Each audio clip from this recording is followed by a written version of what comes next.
Good evening, everybody. Welcome back to Starkey Farmstead. Quick video on how to handle all those stink bugs. Y'all, they're eating my tomatoes up.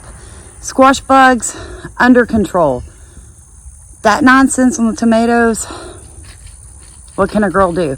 Okay, so I'm going to talk to you homesteaders, hobby farms, and farmsteaders who have small livestock, or if you know somebody that has small livestock, and the small livestock I'm talking about are rabbits. Why? Have you ever smelled rabbit urine? Exactly. So what you can do is you can take a 5-gallon bucket or a storage bin, slip it underneath the cage of your rabbit, catch the urine. Yes, you're going to get a little bit of poop in that. It's okay because you're going to filter it, guys. Before you put it into your 2-gallon or 1-gallon sprayer, you're going to filter it like I just did in a stocking. Okay, see how heavy that is? It catches everything I don't want to go in my sprayer, but the manure is actually fertilizer. So that's perfectly okay. Basically what you made was manure tea. Good for you. So it's what you want to do. You want to take a 1/2 pint jar of rabbit urine, get it into your, for me, is a 2-gallon sprayer. So if you're using a 1-gallon sprayer, maybe a 1/4 pint. You don't want to overdo it. Rabbit urine is pretty strong. So let me tell you what this is going to do. Rabbit urine is amazing, okay? It is a nitrogen fertilizer of the highest sort. So you're going to give your plants a boost. It's also full of micronutrients, and it is the best pest deterrent that you can buy, not buy. So what I mean by that, if you're like me and you're using everything that you have in your hands to cut down on your input cost and create outputs so that you can make a little bit of money and not go in debt doing what you know that you need to be doing in these times, rabbit urine is your best bet. All right, so you're going to want to collect that, get it into your sprayer. Let me tell you step 2 to this little concoction to kill the pests that I'm dealing with. Sorry guys, that's my daughter coming back from running errands. Earlier this morning at about 9 o'clock, I boiled about 3 cloves of garlic and 4 jalapeno peppers, all nice, cut up, diced up, in a small 4-cup little pot, and I just simmered it all day for about 8 hours. Then I strained it.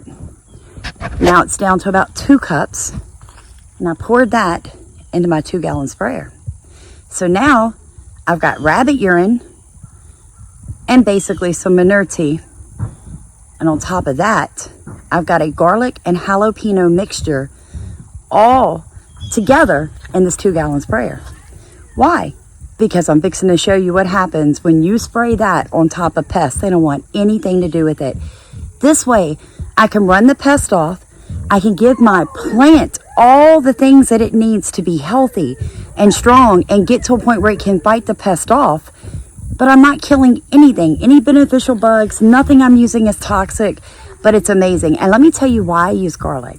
My mother, who I think is one of the wisest women in the world, told me that the Queen of England only sprays garlic as pest deterrents in her garden. And she's got one of the most beautiful, productive gardens in the world, completely organic. So guys, if it's good enough for the Queen of England, it is good enough for Starkey Farmstead. So let's get going out in the garden. Let me show you what this does. So like most people, this year, Starkey Farmstead has really struggled with our tomatoes. Do you see the bugs right there on that tomato plant? And as I walked up, I saw several more. So let me get my little sprayer back out so you guys can watch them fly.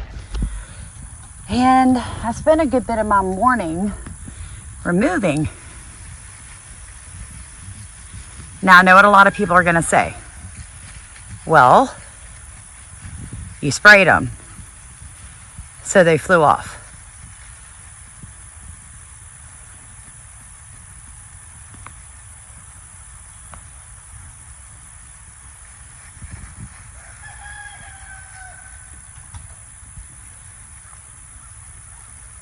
These bushes are so infested. So I'm going to continue to pull out the worst of these tomato plants, especially this one you see me spraying right now. It's got to come out the ground. It's just not much more I can do with that. This one I think I might possibly be able to save if, and it's a big if, y'all, I can keep all these right here off of it. Okay, they were breeding. When I sprayed them, they stopped breeding. But here's the thing, watch when I shake this plant. A lot of times I just grab them and squish them. There's not too much you can do. You got to get these plants just saturated with the rabbit urine, all of that good stuff. The hot peppers, the garlic. Let it get on there. Let it absorb it. Do the best you can do. I just sprayed my bell pepper plants. You see them on the ground? They really, it takes a lot, and you got to get them with a direct stream. But once you do, they're coming off the plant.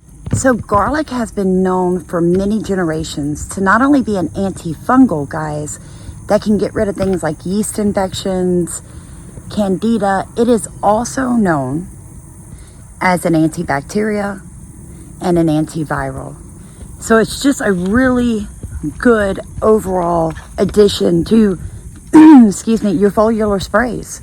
You just boil it in the pot. Well, I boil it at first for about 30 minutes, and then I bring it down to a simmer for about 7.5 hours, and then I strain it. Peppers are the same thing. I will tell you guys this. I was spraying, and as the wind blew, it kind of blew it back and caught me in the face. Pepper's hot. So bugs have eyes too. So I guess the purpose behind that is, and I know that there are some like chemical compounds in peppers and like store-bought pesticides. So again, it can't hurt, can it? So we just thank you guys for watching here at Starkey Farmstead. This is one way that you can make a foliar spray to use in your garden as a pest deterrent, as a nitrogen booster, as just an overall great organic fertilizer. Getting close to end season, or like for me, the beginning of my fall season, my soil needed some amending. My plants are kind of struggling. It's obviously still very humid here in Louisiana. It's like 7 o'clock at night, and look at me pouring sweat. I mean, it might not be 110 degrees like it was in June and July, but it's still very hot here, guys. So remember, what you're looking for is rabbit urine. If you get a little poop in there, hey, that's a bonus, guys. Sorry, I'm picking up my tools. I'm ready to be done with tonight. Been canning all day. So you have your garlic, you have your peppers. You can make it as strong as you want. I mean, in all honesty, I think maybe the jalapeños or habanero or any of those could potentially burn your plant. So just play around with it. Spray it in the evenings. Always spray your foliar sprays in the evenings, guys. That way when the sun comes out, it doesn't cook your plants. I see so many poor souls, and they're like, oh, somebody told me to spray this on my plants. I sprayed it. Now my plant is just dying. Well, yeah, you probably sprayed it at 8:30 in the morning. No, you spray everything at night, just like you transplant at night, which I just got finished doing because I'm a little behind on my schedule. Been busy here at Starkey Farmstead. I appreciate you guys watching. Please like, comment, and subscribe. Row in our boats. We will row in yours. We're still pushing for 1,000. I did have to push it back to the end of September, but we're so close, guys. We're just a little less than 200 people, a little like 200 plus, and we will hit 1,000 subscribers. And we're excited because we're fixing to move into our 4th month as a YouTube channel, and that is remarkable. We appreciate you watching. Remember, rabbit urine, garlic, hot peppers. Put it in a gallon or a 2-gallon sprayer. Get out there, spray. I just hit a carpenter bee with it when I was going by, and he just kept right on doing what he was doing.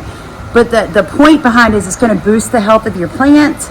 It's going to deter the pest. Okay, deter. I did not say it's going to kill them. It is not actually a pesticide, but it's the next best thing. All right, it really is. And I am in a program where I'm totally organic and regenerative. Pesticides are not an option. I wouldn't use them anyway. So I'm always like, coming up with concoctions here at Starkey Farmstead. So I hope that helps. You guys have a blessed day. Thank you for watching.